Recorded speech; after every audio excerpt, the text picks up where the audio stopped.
Recording is on. Buenas tardes. Buenas tardes, Mariano. ¿Cómo te va, Iván? Bien, todo bien. Bueno, seguramente los que no me van a conocer va a ser a mí. Mi nombre es Mariano Santía. Estoy comenzando un pequeño emprendimiento de ciberseguridad, arrancando desde la educación hacia el público en general, para que la gente sepa a qué se atiene, más que nada en estos tiempos, que todo está pasando online. Y uno de los temas que tenía en mente fue la red Tor y Tails, que van de la mano. Y la Claro. primera persona que se me vino a la mente para hacerle algunas preguntas y que después la vean tranquilos y la analicen fue el señor Iván Barrera Oro, más conocido como Hakan Cuba en Twitter. Correcto. Desde ya un placer y las gracias por la entrevista. Bueno, gracias a vos por darme este espacio y bueno, vamos a ver, espero que le sirva a todo el público lo que estemos charlando en este lugar. Bueno, Iván, siempre tengo la costumbre del machete para ir guiándome sobre la charla. Por las dudas, para los que vean este video y no lo conocen a Iván, Iván es un developer, analista de seguridad, analista de infraestructura, system engineer, Linuxero y amante de las impresoras. Estos dos últimos puntos, por supuesto que los comparto plenamente con Iván. Tal cual. Iván, la idea era tocar dos temas que últimamente se están mencionando mucho, que son, en primer lugar, la red Tor y algo que yo no quise dejar afuera, porque, como lo dije antes, va de la mano, Tails. Correcto. Me pareció que, como vos ya tenés muchísima experiencia en el tema, hacerte las preguntas de rigor. Perfecto, sí. Espero, no sé cuánta experiencia tendré, pero compartiré todo lo que se pueda. La primera pregunta obligada, por supuesto, es ¿qué es la red Tor? Bien. Bueno, cuando hablamos de Tor y ya incorporamos el término red, estamos hablando de algo bastante específico de todo el universo y, digamos, de todo el ecosistema de lo que es Tor. Primero voy a empezar a hablar un poquito sobre Tor en general para luego ir directo a lo que es particularmente la red. Tor empieza como un proyecto allá en los 90, a mediados de los 90, digamos, en el 95 hasta el 2004 más o menos, por el Laboratorio de Investigación Naval de los Estados Unidos. Estaba buscando algún mecanismo para poder comunicarse, para que los espías del gobierno particularmente puedan comunicarse en forma anónima y en forma segura a través de Internet, ¿no?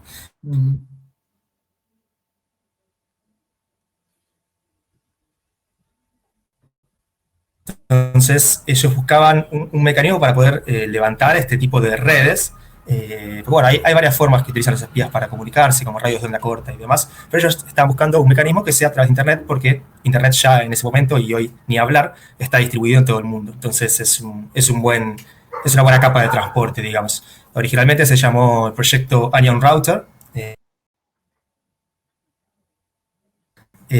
y hoy en día también cambió un poco en el sentido de que, si bien no depende directamente de una agencia del gobierno, sino que es de una ONG, sigue estando financiada por distintas agencias del gobierno, empresas y otras ONGs también. The Onion Router entonces es es una red distribuida, podemos decir, la parte de red específica es una red distribuida de nodos que opera sobre Internet, con la idea de poder realizar un vínculo entre dos puntos, digamos A y B, a través de intermediarios, de tal manera de que de tal manera de que B no sepa quién es A, que B no tenga conocimiento de cómo o quién se comunicó con él. Esa es básicamente la idea de Tor.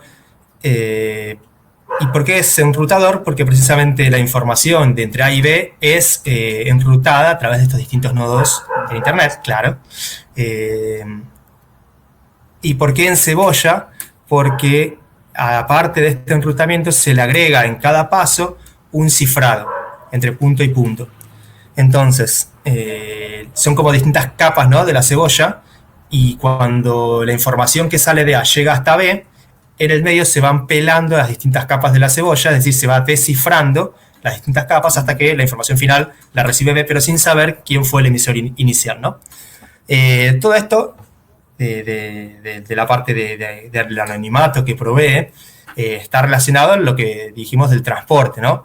Por supuesto que si A en la información, en ese paquete de información le dice yo soy A, cuando llega a B, B va a decir, lo mandó A, obviamente.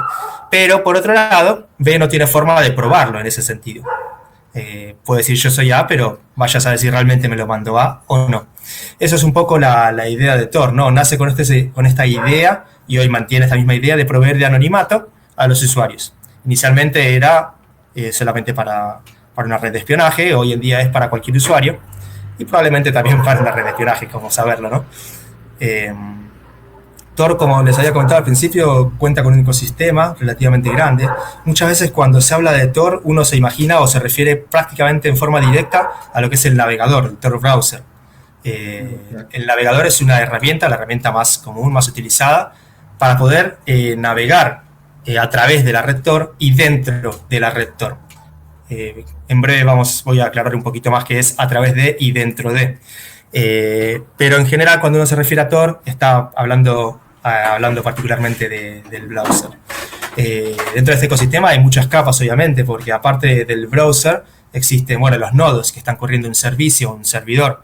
Existen otras herramientas que permiten hacer túneles sin necesidad de usar un browser para utilizarlos directos de la terminal, o para poder enmascarar la comunicación de otras aplicaciones que no son el browser a través de esta red Tor. La idea de Tor es que nosotros como usuarios finales podamos navegar en forma anónima en Internet. Esto no es nada sencillo hoy en día. Lamentablemente Internet se ha transformado mucho de lo que era la idea inicial de la Internet. Inicialmente Internet era una red totalmente libre, descentralizada, que hoy no es así para nada. Hoy está dominada por grandes corporaciones y de libre tiene bastante poco. Todos los usuarios de Internet son fuertemente rastreados e interceptados a través de esta red para saber qué hace, cuándo lo hace, cómo lo hace y qué lee, cómo lee. Estas situaciones que se dan hoy en día tan orwellianas y tan aceptadas en la normalidad, nuestra normalidad, son bastante tristes en cierta medida. Y Tor trata de paliar un poco esta situación proveyendo un conjunto de herramientas, una red que se puede utilizar para poder lograr tener este tan preciado anonimato, ¿no? Yo siempre considero que el anonimato es una necesidad fundamental de cualquier sociedad, y muchas veces se lo toma el anonimato como fuertemente vinculado a la privacidad, y está relacionado, ¿no?, con la privacidad. Si bien no es lo mismo, sabemos que la privacidad es un derecho tanto declarado por la Constitución como la Declaración de los Derechos Humanos, etcétera, etcétera. El anonimato no es tan así, no es particularmente un derecho, pero es una fuerte necesidad, y a mi criterio es muy difícil de hablar de privacidad sin hablar de anonimato. La única diferencia es que uno tenga el poder de elegir cuándo ser anónimo y cuándo no serlo. La Internet de hoy no nos deja mucho no nos provee mucho de esa libertad, y Tor trata de solventar un poquito esto. podríamos detallar un poquito a grandes rasgos cómo funciona este enrutado, que es, como les había comentado, yo mencioné que este paquete entre A y B pasa por distintos nodos, en particular son 3. Uno puede preguntarse, ¿y por qué 3 y no 4 o 2, digamos? Hay distintos motivos que tienen que ver con un balance entre la performance del sistema y el nivel de anonimato que el sistema pueda proveer. En este balance se considera que 3 es suficiente y adecuado. Y lo que ocurre en el caso de una conexión es que el paquete de A, como les había comentado, que se envolvía en estas capas de cebolla, el paquete de A se cifra para que en una primera instancia se cifra el dato para que solo lo pueda descifrar el último nodo, el tercero. A ese resultado se lo vuelve a cifrar para que lo pueda descifrar el segundo nodo. Y ese resultado se lo vuelve a cifrar para que lo pueda descifrar el primero. De esta manera, cuando el paquete se envía a B a través de estos 3 nodos, el primero lo descifra y no puede ver el contenido, porque está cifrado para el siguiente, ¿no? Claro. Tampoco puede ver nada que lo produjo. Solo lo único que sabe el primer nodo es que A está enviando un paquete, pero el primer nodo no sabe a dónde. El primer nodo no sabe que el paquete va hacia B. Solo sabe que el paquete tiene que seguir al nodo número 2. Cuando llega al nodo número 2, el nodo número 2 descifra el paquete y de vuelta no sabe qué tiene que ocurrir. No sabe ni que vino de A ni que tiene que ir a B. No tiene esa información, ni tampoco sabe qué hay dentro de este paquete. Lo único que sabe es que se lo tiene que pasar a C, al nodo 3. Cuando llega al nodo 3 y se descifra finalmente, se obtiene la información necesaria para que llegue a B este paquete, pero no sabe de dónde provino. El nodo número 3 solo sabe que vino del 2, pero no sabe quién se lo envió, ni qué hay, nada, para nada. Y ese paquete se envía finalmente a B, que bueno, lo recibe y lo procesa y hará con él lo que tenga que hacer. Pero B no sabe quién lo envió. Para B, su emisor fue el nodo número 3. De esta manera, el nodo número, la entidad A permanece anónima respecto de B. Y esa es básicamente la idea. Hay un gráfico muy bonito que siempre me gusta mostrar, pero quizás el tema de compartir pantalla por ahí podría llegar a funcionar. A ver. Libre. Bueno, después por ahí podemos pasarlo como como un adjunto a la presentación para que quede por ahí un poquito más clara como material adicional. Dale. En esta red Tor aparece otra herramienta también muy, muy utilizada y fundamental que se llaman Onion Services. Antiguamente se les llamaban Hidden Services. Hoy se los conoce como Onion Services. Estos Onion Services son unos servicios especiales que solo operan dentro de la red Tor. Y acá viene esta característica que yo mencioné al principio, a través de y dentro de. Estos Onion Services solo operan dentro de la red Tor y solo son accesibles a través de la red Tor. La diferencia entre una comunicación normal entre A y B versus una comunicación a través de un Onion Service es que el enrutado ocurre a lo largo de 6 nodos distintos. Esto es una cosa bastante peculiar. ¿Por qué? Porque hay 3 nodos entre A y el Hidden Service y el Onion Service, perdón, y otras 3 entre el Onion Service y A. Es una cosa bastante peculiar. Tor, en la documentación y en otra información, siempre menciona que el mayor anonimato que puede proveer como herramienta de seguridad es utilizando los Onion Services. Cuando se utiliza Tor fuera de los Onion Services, es decir, para navegar a través del Internet que todos navegamos normalmente, el anonimato va a estar asegurado con un asterisco, digamos. Van a haber muchos condicionantes que van a aparecer en juego que van a implicar que no siempre seamos anónimos o aunque creamos que lo seamos y aunque estemos usando Tor. Eso es algo bastante complicado y muy difícil de hacerle llegar al usuario final también, porque bueno, la idea de la herramienta es que sea fácil de usar. Es fácil de usar, pero siempre pueden haber asteriscos, ¿no? Siempre puede haber letra chica, pueden surgir inconvenientes que quizás los podamos detallar más a lo largo de la charla y no tanto ahora.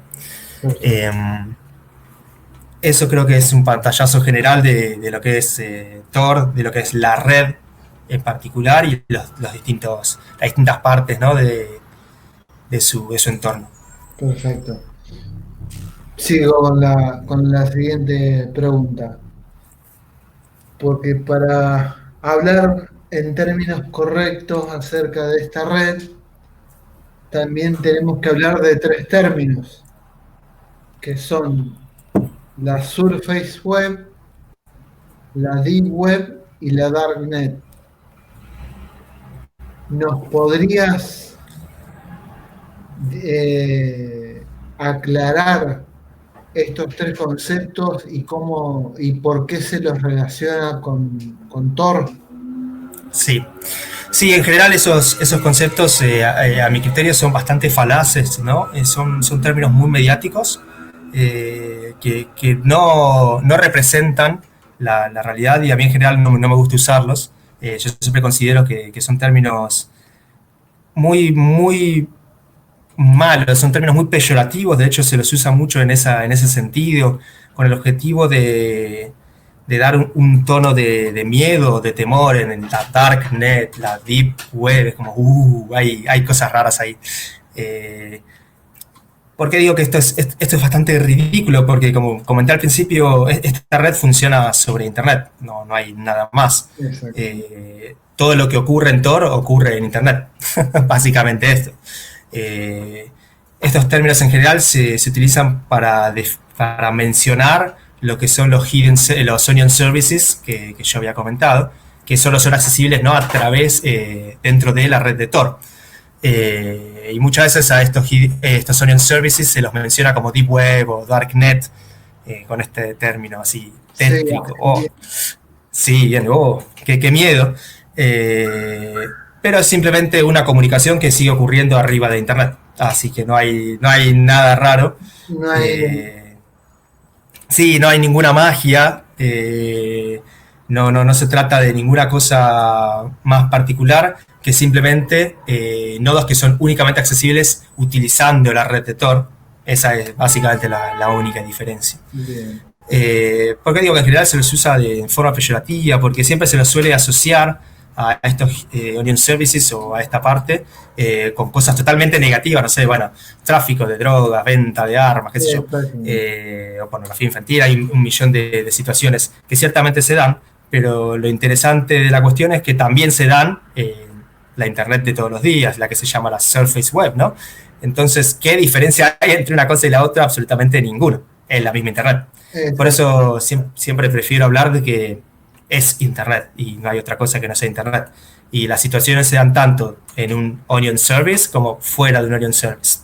De hecho, eso también resulta interesante a veces aclarar que justo antes de empezar la charla me puse a hacer unas cuentas con las métricas que provee el servicio de Tor a través de la página web torproject.org, que es la ONG que mantiene todo el ecosistema. Entonces estaba viendo, hice una cuenta rápida de las métricas precisamente del uso de la red, del uso de Tor y el tráfico, ¿no?, que tiene esta red versus el tráfico de los onion services, para decir, bueno, cuánto de todo el tráfico de Tor va para un onion service.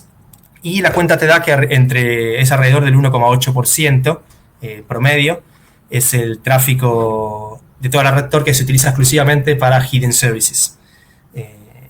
Y si vemos luego eso, lo comparamos con todo el tráfico que existe en Internet día a día, que es un número tan grande que ni siquiera podemos describirlo,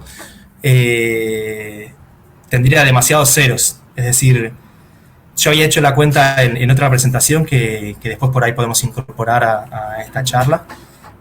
Bueno, como les decía, el número estaba alrededor en porcentual, en micros, estamos hablando de 10 a la menos 6 de porcentual de tráfico de lo que correspondía a un onion service versus el tráfico de toda la Internet. Por lo tanto, vemos que esta Deep Web, Darknet, de repente no es tan grande, de repente es algo súper específico, súper chiquitito y que está sobre Internet, igual que todo el resto de la Internet. Así que creo que eso puede servir para desmitificar un poquito esos términos. Exactamente. Seguramente muchos, quizás profesionales del lado o de la parte legal o profesionales de la parte de la informática, digamos, más forense y demás, les fascine la utilización de estos términos y categorizaciones, pero a mi criterio no corresponde. porque a raíz de casos recientes que han sucedido en los últimos meses, siempre ha surgido en los medios la imagen del iceberg, Sí, y esa es la ¿viste? misma imagen que siempre se usa. Y te ponen surface web, deep web, dark, Sí. entonces, Sí, siempre se refieren a lo que son las secciones de Internet que no son indizadas por los grandes buscadores, como ser Google, Yahoo, bueno, el de Microsoft y los muchos otros buscadores de Internet que hay. Entonces, claro, al no estar indizadas, están como en cierta medida ocultas, pero siguen estando sobre Internet, claro, no hay nada raro, no hay nada mágico. exactamente, porque, qué sé yo, en el último caso que ocurrió acá en Argentina, que fue el caso de migraciones, Sí, eh, todo el mundo que pasó lo que sí. pasó, que se publicó todo lo de migraciones, todo el mundo decía, no entren a este vínculo, no entren a Sí, este vínculo. sí, Eh, justamente aprovecho que lo mencionás porque a raíz de eso yo me fijé en las métricas de uso de la red en Argentina a ver si alrededor de esos días había cambiado respecto de la normal. Y podría decir que en cierta medida sí se incrementó el tráfico alrededor de la semana en que ocurrió este ataque de ransomware. Sí, se incrementó el tráfico, así que por lo tanto es factible decir que muchos dentro de la República Argentina han accedido al sitio web que estaba en un Origin Service del ransomware, pero graciosamente los archivos en sí, según se declararon varias notas, estaban en un sitio que no eran dentro de un Origin Service, estaban en un sitio de archivos compartidos. Algo así como lo que solía hacer el viejo Mega, Rapid Share, sí. no sé exactamente cuál sitio era, pero era alguno de ellos. Es decir, no estaba dentro del Hidden Service. Entonces, como vemos, los archivos en sí estaban en la internet de todos los días. Avanzamos. Eh, ¿Tiene puntos débiles en cuanto al anonimato la red Tor? ¿O podríamos afirmar que utilizando Tor estamos siendo 100% anónimos? Bien, sí, esta pregunta está muy buena, justo viene a colación de lo que mencioné al principio, de que siempre hay un asterisco o una letra chica, ¿no? Al usar Tor. Primero que, bueno, cuando uno dice al usar Tor, seguramente nos estamos refiriendo al uso del Tor Browser, que es la herramienta de facto, ¿no? Para poder navegar a través de la red. Tor Browser está basado en el navegador Firefox y tiene una serie de configuraciones y seteos para, en primer lugar, navegar exclusivamente a través de la red de Tor y no navegar en ningún momento por fuera de ella. Y tiene una serie de plugins para tratar de limitar los potenciales peligros que implican utilizar un navegador de por sí. ¿Cuáles son estos potenciales peligros? Es por ahí una explicación un poco más amplia, pero vamos a recortarla mencionando lo que son los lenguajes de programación. Uno de estos lenguajes es JavaScript, es un lenguaje muy popular hoy en día, precisamente porque se utiliza en la web y precisamente porque los navegadores de Internet interpretan este lenguaje y le entregan al usuario una versión del sitio interpretada en tiempo real que le provee de cierto dinamismo y de un montón de utilidades y mejoras de usabilidad. Sin embargo, como estamos hablando de que se ejecuta código en este navegador, al utilizar Tor Browser también vamos a hablar de que se ejecuta código dentro del navegador y este código que se ejecuta puede en muchos casos ser peligroso. Lo que hace el navegador Tor es tratar de limitar las posibilidades de ejecución de este código, pero eso puede conllevar otras consecuencias, que es que los sitios no se vean en forma correcta, que aparezcan errores en el sitio o que incluso muchos sitios directamente no se muestren y se vea una pantalla en blanco que diga se necesita JavaScript para utilizar este sitio. Y eso genera muchísima fricción para un usuario final, porque dice, ¿qué es JavaScript? ¿De dónde lo saco y por qué lo necesito? Yo quiero leer el diario.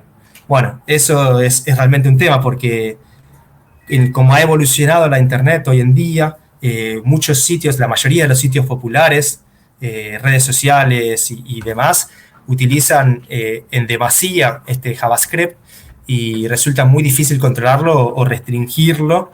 Y bueno, uno siempre se expone a un riesgo al navegar con JavaScript habilitado. Lamentablemente no hay muchas opciones.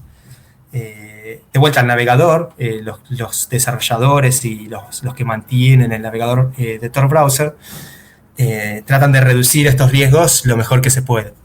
La pregunta mencionaba 100% anónimos. La respuesta es ni. Por un lado tenemos estos riesgos de código, ¿no? Que uno cree que el navegador tratará de protegernos lo mejor que pueda.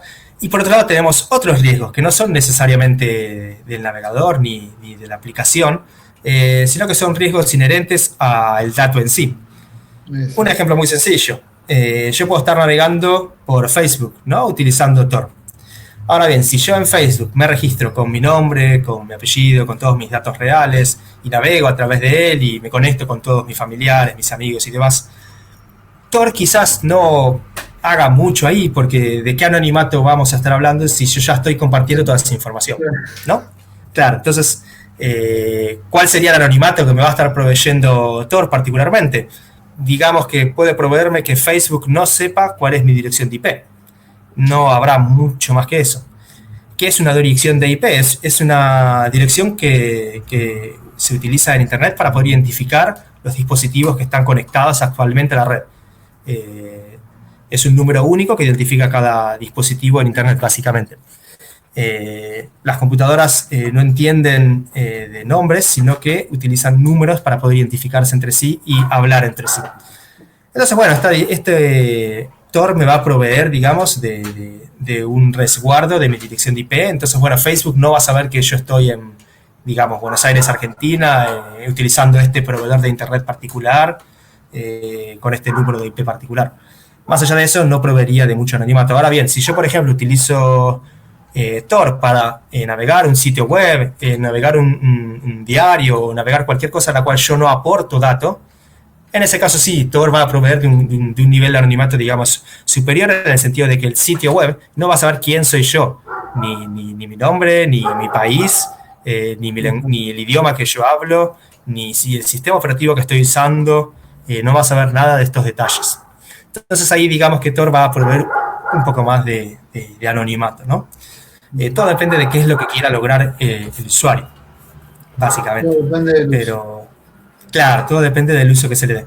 La idea es que Tor, a través de Tor Browser, sea lo más fácil de usar y que un usuario pueda desligarse de todos estos términos técnicos. Lamentablemente la Internet se hace cada vez más complicada de usar en este sentido.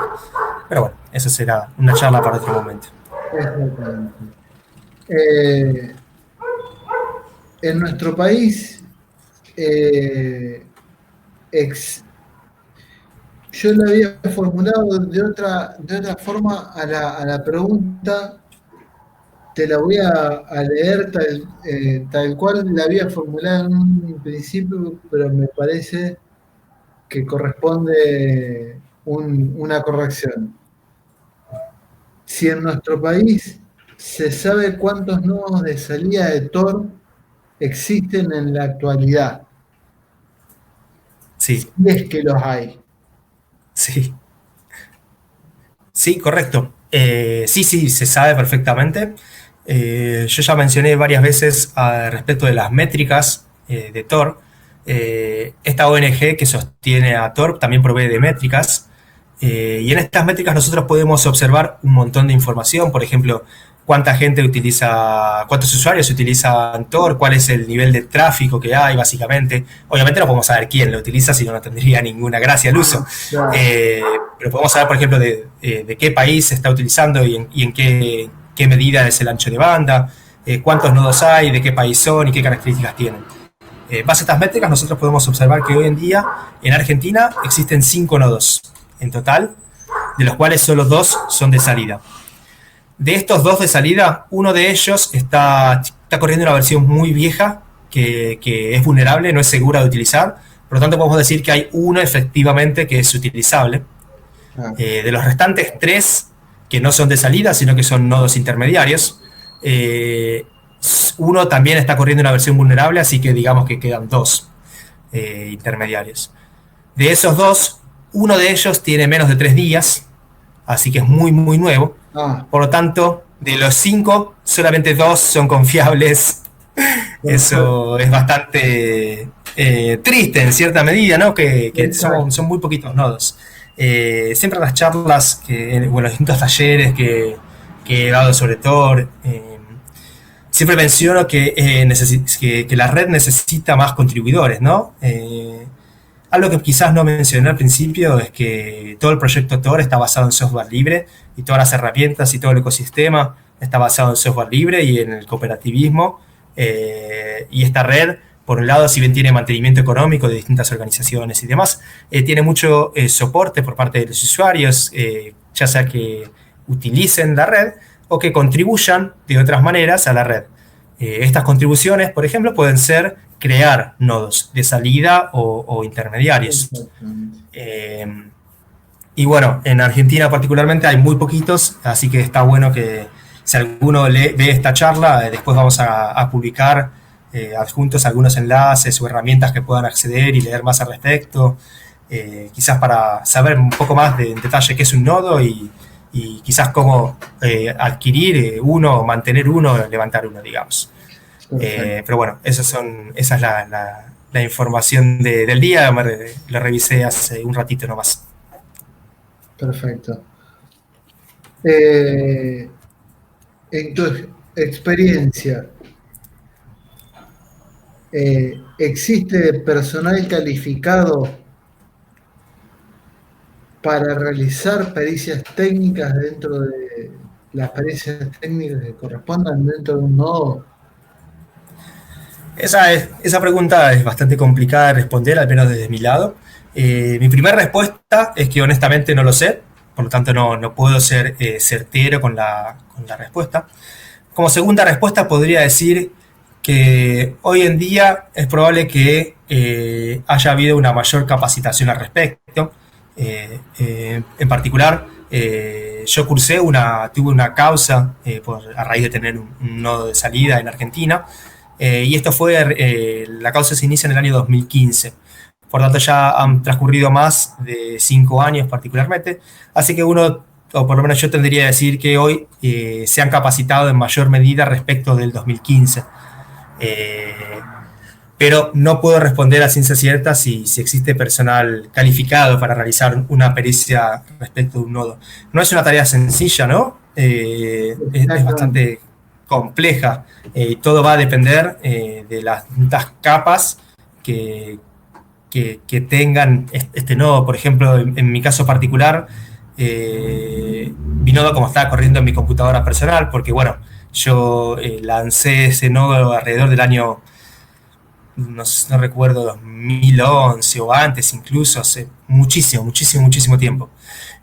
Bueno, lo lancé obviamente en mi computadora personal, porque no tenía mucha idea al respecto. Y bueno, en particular, mi computadora personal siempre está cifrada, utilizo distintos mecanismos de cifrado, por lo tanto ya analizar el nodo tiene la primera traba, que es decir, bueno, tenemos un cifrado antes de llegar siquiera al nodo, entonces, bueno, es complicado. En lo que respecta a un nodo de Tor en sí, un nodo de Tor no es más que un servicio que no difiere mucho de cualquier otro servicio que pueda correr un servidor en Internet normalmente. Por lo tanto, el mismo personal calificado que pueda analizar o realizar pericias sobre cualquier servidor en Internet puede realizarlas sin mayores inconvenientes sobre el nodo. Sin embargo, va a tener que quizás capacitarse un poquito más respecto de cómo opera la red y cómo funciona la red y cómo funciona particularmente el tráfico para saber exactamente qué buscar y dónde buscarlo. Exacto. Esa es la cuestión clave. Ese es el key. Un tema que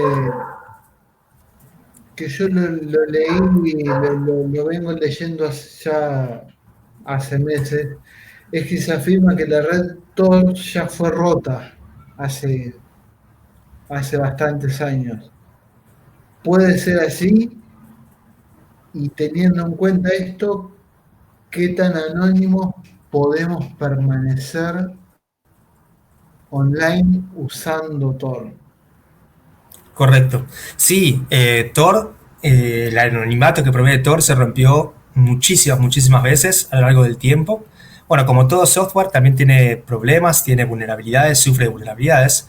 Al ser software libre, la comunidad aporta para solucionar los problemas que vayan surgiendo. Pero el inconveniente, digamos, que existe respecto de Tor es que hay muchas entidades o muchas organizaciones que no desean compartir esta información de vulnerabilidades, como por ejemplo el FBI utilizó en repetidas ocasiones lo que se conoce como Zero Days, que son vulnerabilidades no publicadas respecto de distintos componentes del ecosistema de Tor, vulnerabilidades sobre el browser en particular, vulnerabilidades sobre el hidden service en particular, y esto lo han hecho en repetidas ocasiones, sin incluso compartir estas vulnerabilidades con los mantenedores del proyecto, con la comunidad, para que sean corregidas, porque obviamente, ¿por qué querrían ser corregidas, no?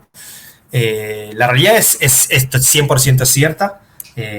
Tor fue vulnerado innumerables veces, pero todo está relacionado, por un lado, del uso que se le quiera dar y quién es el atacante. Siempre en seguridad informática se habla de lo que es el threat model, el modelo de amenazas, y en base a este modelo de amenazas es que uno define su modelo defensivo.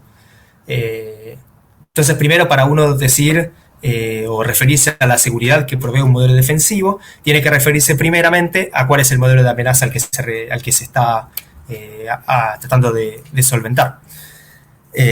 Bueno, como mencionamos, sí, se ha vulnerado muchas veces. Me acuerdo de uno o varios en particular que era respecto de los hidden services.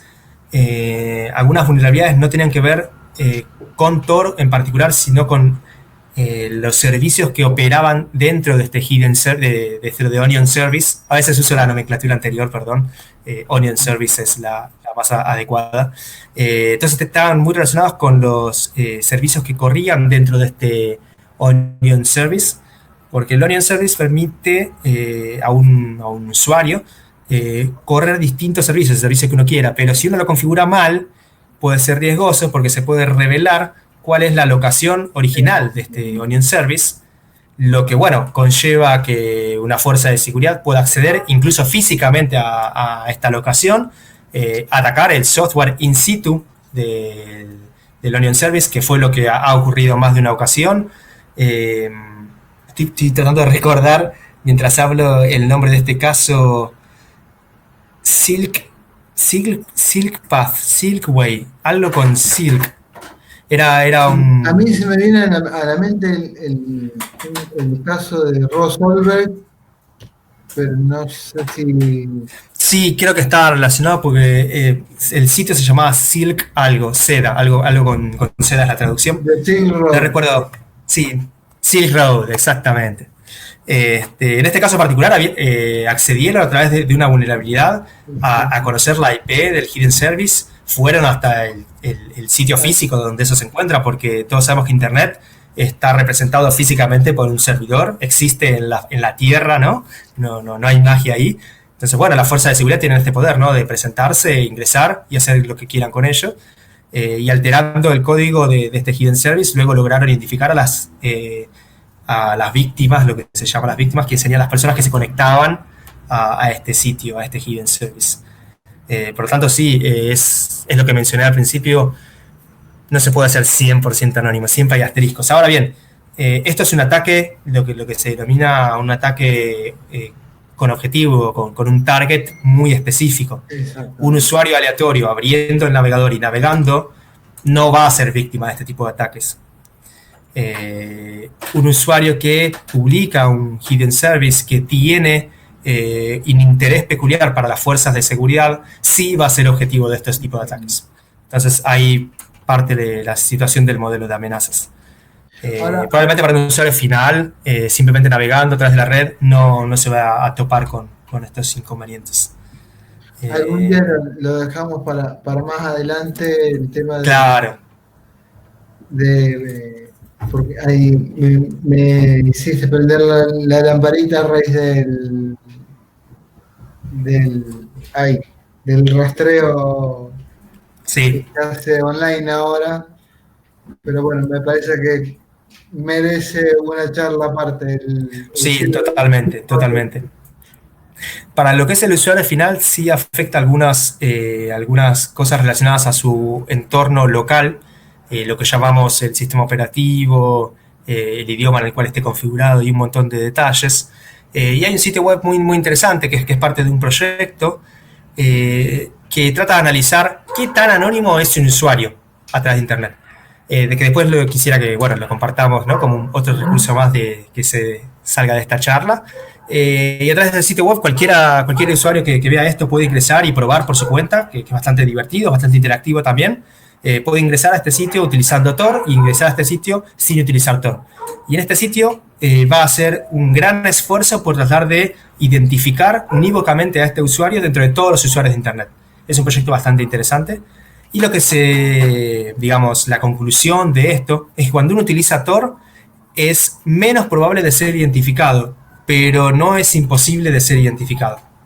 Es algo bastante particular. Bien. Porque este sitio no solo analiza lo que es la IP, que es lo primero que Tor trata de anonimizar.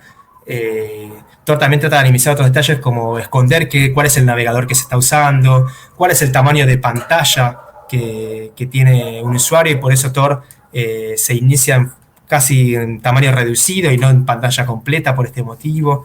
Tiene muchas características y este sitio trata de compaginar toda esta información para identificar unívocamente al usuario. Y la conclusión es que, es relativamente simple en cierta medida poder identificar en forma unívoca a un usuario, y es bastante asustador. Esto es lo que viene a colación de lo que yo mencioné al principio de lo que se ha transformado a lo largo del tiempo la Internet que es hoy en día, en la cual resulta difícil ser anónimo y requiere de un esfuerzo extra. Tal cual. Yo asocié al momento de armar la entrevista un sistema operativo que seguramente los que están viendo esta charla lo conocen, pero nunca viene mal un pantallazo un poco más capacitado, que es Tails. Tal cual. Tails, sí. No, estoy... No, Tails es básicamente un sistema operativo en sí, un sistema operativo portable. Tails es un acrónimo de Amnesic Incognito Live System, que quiere decir básicamente un sistema en vivo, digamos, que tiene amnesia, es decir, que se olvida de las cosas que ocurren, y que además es incógnito, es decir, que provee de anonimato. Tails es un sistema operativo, es un proyecto para crear este sistema operativo con el mismo nombre, que está basado en la idea de que todo el sistema se comunique por Internet exclusivamente a través de Tor, y de ninguna otra manera que no sea a través de Tor. Es un proyecto muy bueno, es una excelente forma de utilizar y de acceder a la red Tor. Y es muy sencillo de utilizar porque basta con descargarse uno la imagen y grabarla en un pendrive, en una unidad USB. Quizás hace unos años se hubiese dicho grabarla en un CD o en un DVD, pero creo que eso ya no existe más. Así que grabarla en una unidad USB y reiniciar la computadora e iniciar con este sistema operativo, que nos provee de todo un entorno de trabajo muy fácil de usar, y también en cierta medida muy acotado al propósito exclusivo de permanecer lo más posible en forma anónima. Asimismo, cuando uno termina de realizar el trabajo que estaba haciendo y apaga este sistema, ¿no? Apaga su computadora, todo lo que ha realizado desaparece por completo, y ahí está la parte de amnesia. A raíz de, en mi caso en particular, a raíz del caso Snowden, allá por el 2013, sí. Fue que conocí Tails. Tal cual. Vos, como conocedor del tema, ¿a quién le recomendarías que tenga su pendrive con Tails? En particular, en principio, digamos, se lo recomiendo a todos, a cualquiera que tenga ganas de probar. Cualquier usuario que tenga, digamos, el conocimiento de descargar esta imagen y grabarla en un pendrive, que sí, es cierto, eso quizás es un poco limitante aún Todavía necesitamos un poco más de educación en estas tecnologías, ¿no? En estas herramientas, pero a cualquiera que tenga ese conocimiento o que sepa buscarlo, ¿no? en Internet, que lo haga y que lo pruebe porque es muy, muy fácil de usar, muy, muy simple. Y es, bueno, principalmente útil para quienes, por ejemplo, realizan investigaciones periodísticas o se manifiestan en forma contraria a quizás un gobierno de turno y demás, pero sin ser específico diría que para cualquiera que esté interesado en el tema, cualquiera puede utilizarlo sin mayores problemas y la verdad que está muy bueno y lo recomiendo su uso.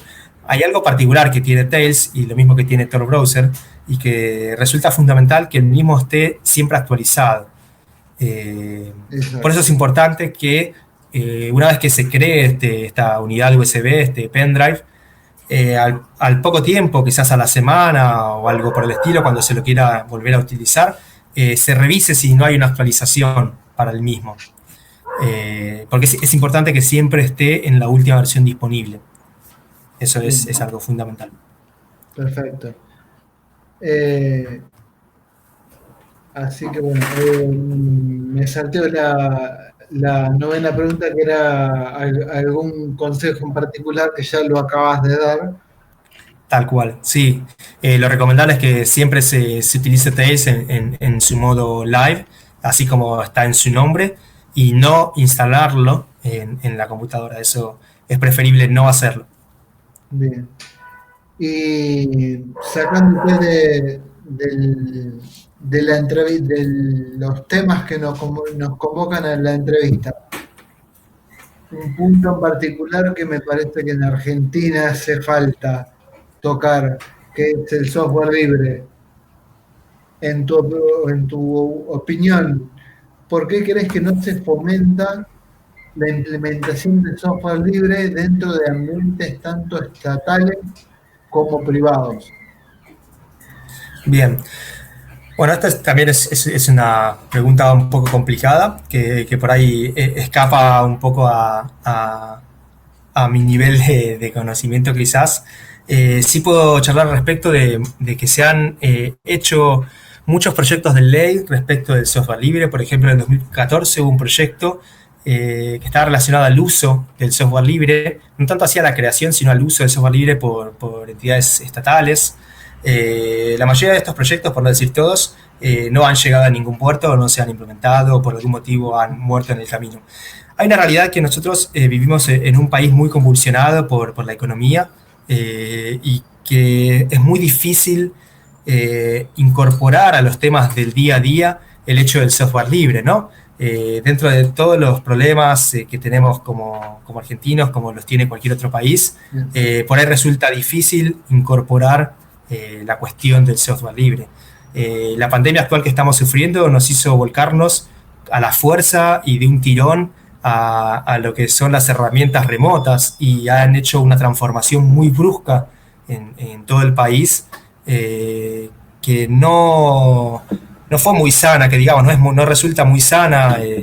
Hay mucha gente que no tiene acceso a internet o que no tiene acceso a una computadora y se encuentra aislada de esta temática. Entonces, dentro de todas estas problemáticas, que si no es una cosa es otra, resulta difícil tratar el tema del software libre.